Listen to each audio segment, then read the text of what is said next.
Day 2, and I've traded in Islam for Buddhism. This is Xiahe in the Gansu Tibetan Autonomous Prefecture, and although I've only actually travelled 100 miles south of Xining, as you can see, everything has changed.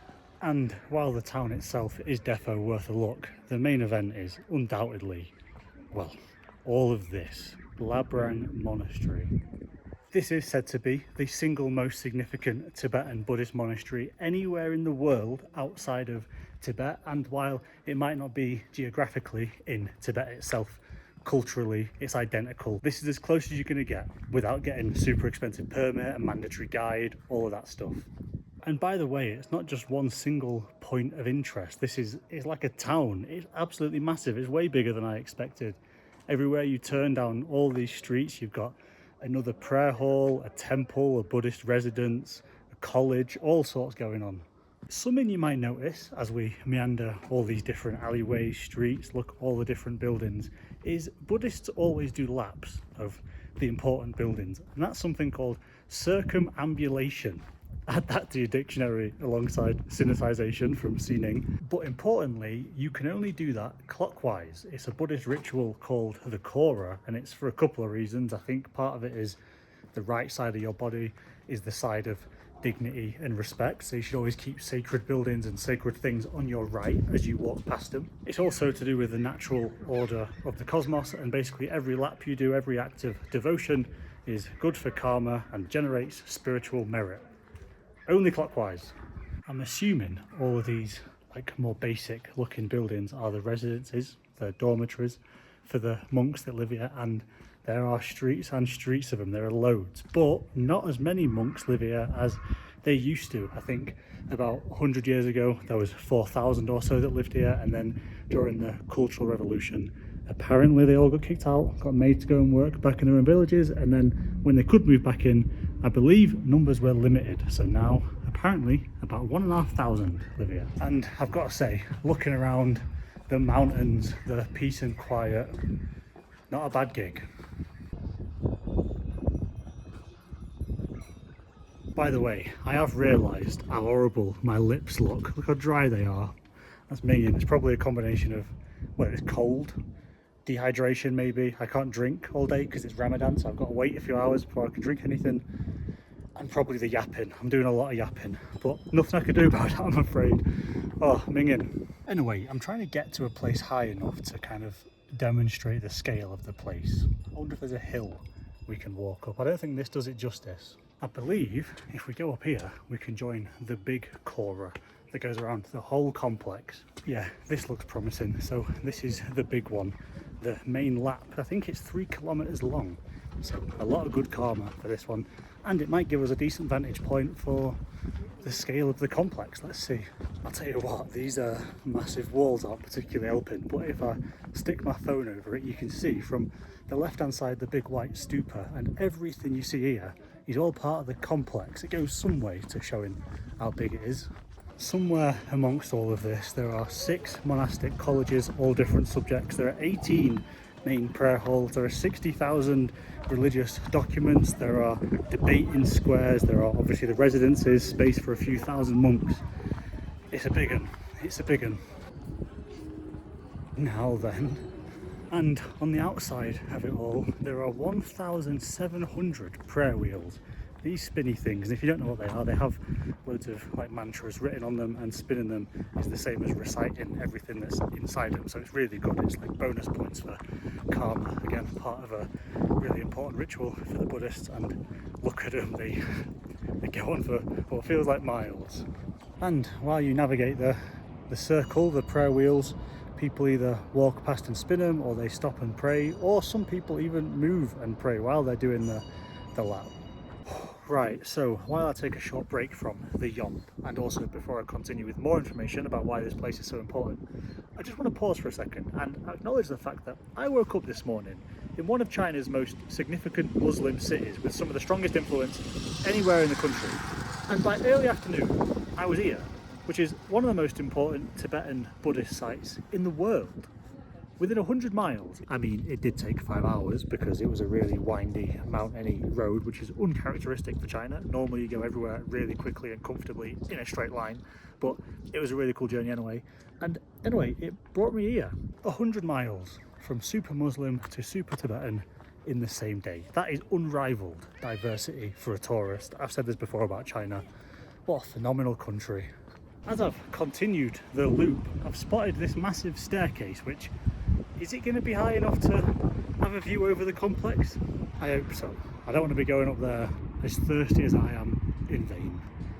Let's have a look. Oh, and we're up. I'm alive, albeit parched. There you go. There it is in all its glory. It's basically a massive religious university complex, religious city, and that's why it was and still is so important. It's one of the 6 great monasteries of the Yellow Hat school of Tibetan Buddhism. That, for the record, is the same school as the Dalai Lama. There are 6 of them. This is 1, and 4 are in Tibetan Autonomous Region. So like I said, this is about as close as you're going to get to Tibet. It was built 300 years ago at the start of the 18th century and has remained a really important place for scholars. They teach more than just religion. They do philosophy, they do astrology, they do medicine, they do loads of stuff here. So yeah, was and still is really important hub for Tibetan Buddhists. And as another measurement, I've done 20,000 steps today just in that complex. That's about 8 miles by my calculation. It's a big one. Anyway, the sun is going down. That means it's nearly time to eat and drink and revive oneself. So heading back into the town, see what they've got.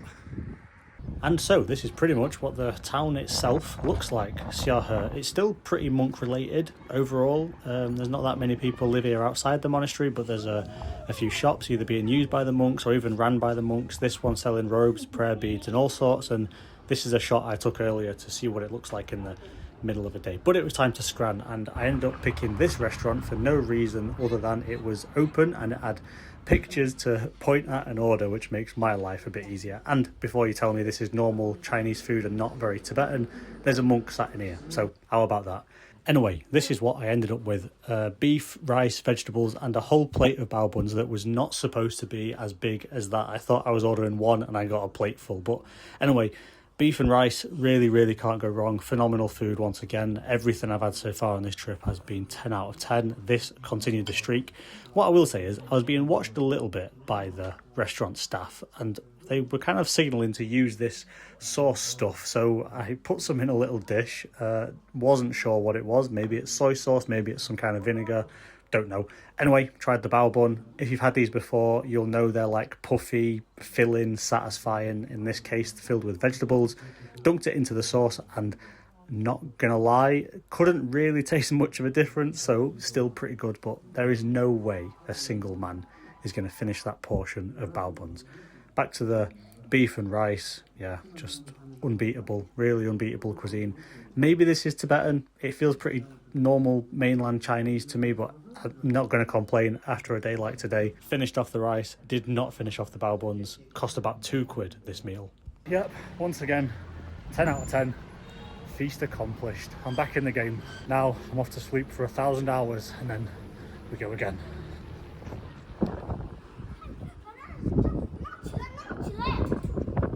So, picking up where we left off yesterday, this is the town of Xiahe itself.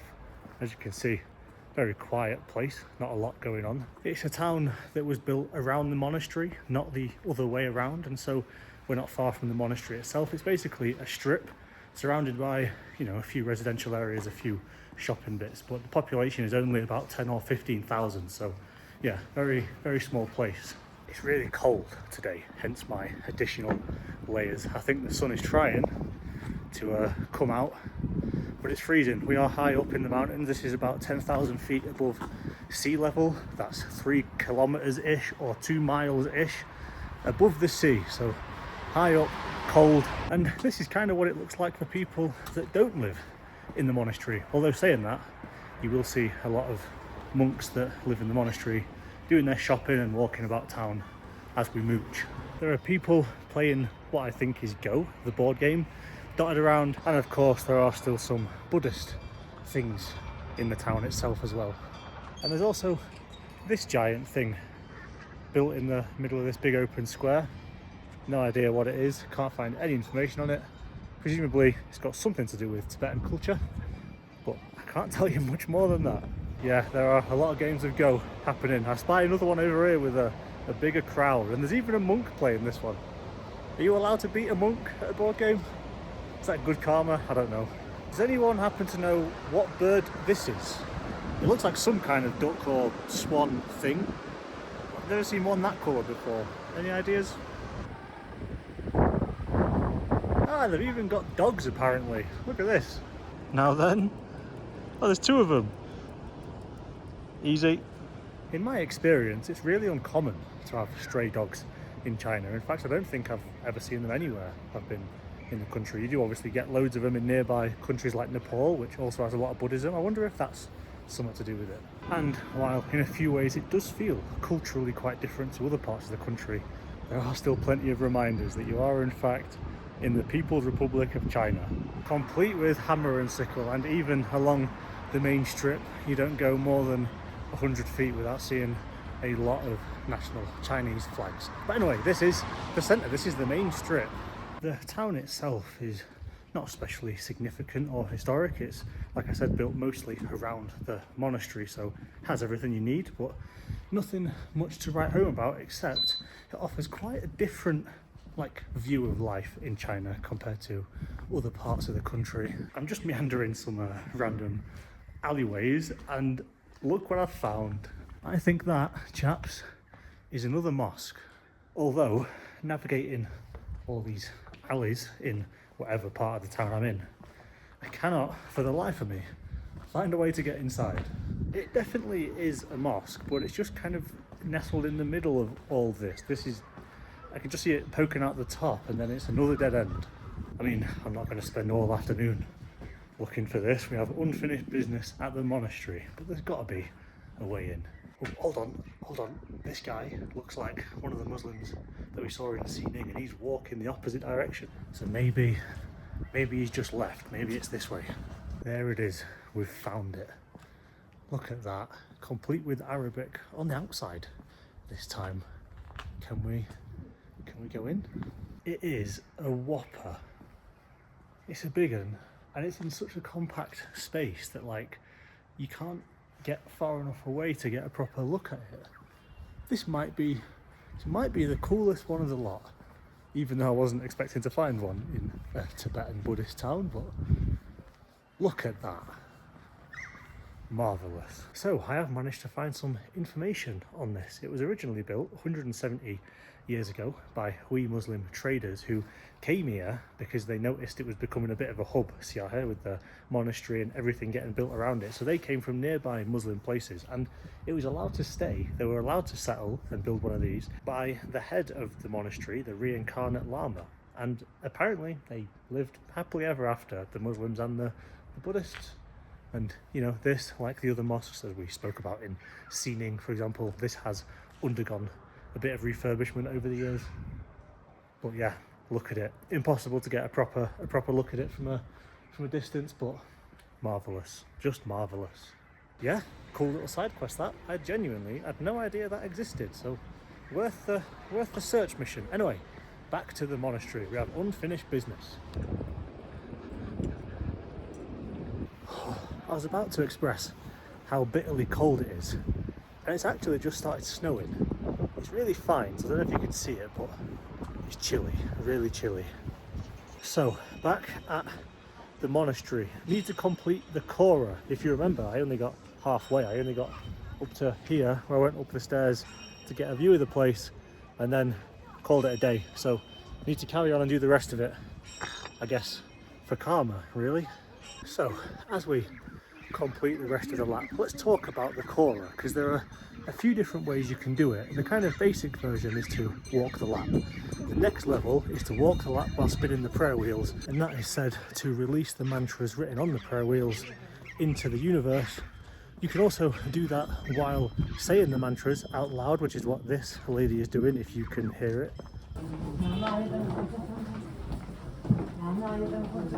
Oh, we're going a bit off-road here as we get a bit higher up.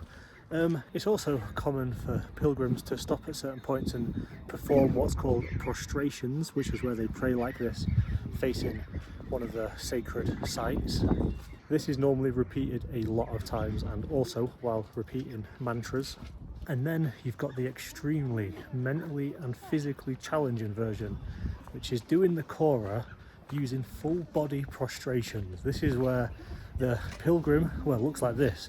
They kneel down, they lay flat on their face, they get back up again, they step to where their hands were, and then they do it all over again, and they move one body length at a time around the whole loop. So this one being 3 kilometers takes hours, sometimes it takes days. It is obviously immensely challenging, but in Buddhism, the more effort and active devotion is, the more rewarding it is as well, the greater the spiritual merit it generates.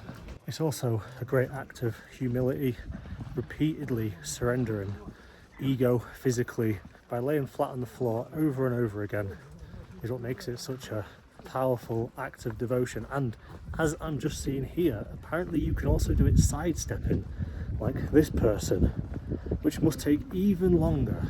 Look how long this route is. Unbelievable, unbelievable. Anyway, this is where I started the kora yesterday, so job done. I'm now going to descend back through the monastery one last time to see what's what. It really is a committed, almost ancient feeling way to worship. It is quite something to witness a place like this. My fingers are going numb through my gloves. My phone tells me it's -11, but the breeze is not helping the situation. So for the guys doing the kora with full body prostrations, that is some devotion. And now back where the monastery meets the rest of the town. Job done. What an almost mythical place to be. And so that's about that. Xiahe and Labrang Monastery, one of the most important Tibetan Buddhist sites in the world. What a fascinating stop. But I need to go and defrost imminently. Cheers chaps, see you in a bit.